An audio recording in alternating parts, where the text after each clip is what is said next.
ECI నిబంధనలకు విరుద్ధంగా రాష్ట్ర ఎన్నికల ప్రధానాధికారి చేసిన సడలింపులను వైసీపీ తీవ్రంగా ఖండిస్తోంది.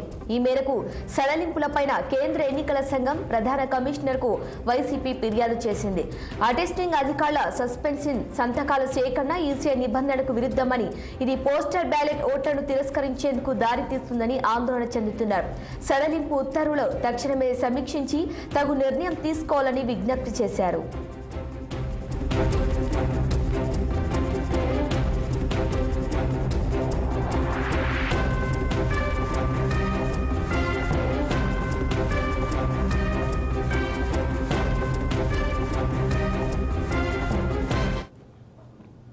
ఈసీఐ నిబంధనలకు విరుద్ధంగా రాష్ట్ర ఎన్నికల ప్రధానాధికారి చేసిన సడలింపులను వైసీపీ తీవ్రంగా ఖండిస్తోంది. ఈ మేరకు సడలింపులపైన కేంద్ర ఎన్నికల సంఘం ప్రధాన కమిషనర్కు వైసీపీ ఫిర్యాదు చేసింది.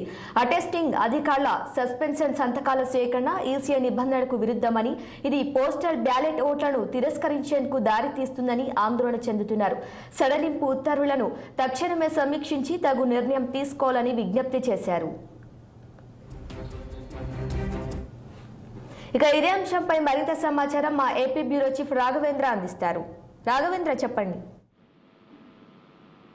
ఏపీలో ఎన్నికలకు సంబంధించి ఒక పక్కన అధికార పార్టీ ప్రతిపక్ష పార్టీల మధ్య కూడా ఈ మధ్య కాలంలో చూసుకుంటా ఉంటే పూర్తి స్థాయిలో కూడా ఒక పక్కన ఫిర్యాదులు చేసుకోవడం జరుగుతుంది. ఈ నేపథ్యంలో ముఖ్యంగా చూసుకుంటా ఉంటే పోస్టల్ బ్యాలెట్ కి సంబంధించి గతంలో కంటే కూడా ఈసారి దాదాపుగా 50% అధికంగా కూడా నమోదవుతుంది జరిగింది. ఈ నేపథ్యంలో దీనికి సంబంధించి ఒక పక్కన అటెస్టేషన్ ఉండాలి అనేసి దీనికి సడలింపు అటెస్టేషన్ పై సడలింపు ఇవ్వాల్సిందిగా కూడా ఒక పక్కన కూటమికి సంబంధించిన పార్టీలు కూడా ఈసీపీ కూడా ఒక పక్కన వినతి చేసుకున్నాయి. ఈ నేపథ్యంలో దానికి సడలింపు కూడా ఇవ్వడం జరిగింది. దీనికి సంబంధించి వైసీపీ వచ్చేసి తప్పనిసరిగా కూడా అటెస్టేషన్ ఉండాలనేసి దీనికి సంబంధించి వైసీపీ నేతలు కూడా ఒక పక్కన ఈసీపీ కూడా దీనికి సంబంధించి పూర్తి స్థాయిలో కూడా ఫిర్యాదు రైతు చేయడం జరిగింది. దీనికి సంబంధించి అసలు దేశవ్యాప్తంగా చూసుకుంటా ఉంటే పోస్టల్ బ్యాలెట్ కి ఒక రూలు, ఏపీలో మాత్రం ఇంకొక రూలు నడిపిస్తున్నారనేసి కూడా ఒక పక్కన వైసీపీ నేతలు కూడా ఆందోళన వ్యక్తం చేస్తున్నారు. దీనికి సంబంధించి కోర్టుకు వెళ్లే యోచనలో కూడా ఒక పక్కన వైసీపీ నేతలు ఉన్నట్టు కూడా తెలుస్తుంది. ముఖ్యంగా చూసుకుంటా ఉంటే ఇంకా 4 రోజులు మాత్రమే కూడా దీనికి సంబంధించి ఏదైతే కౌంటింగ్ కూడా ఉంది. ఇప్పుడు ఉండే పరిస్థితుల్లో ఒక పక్కన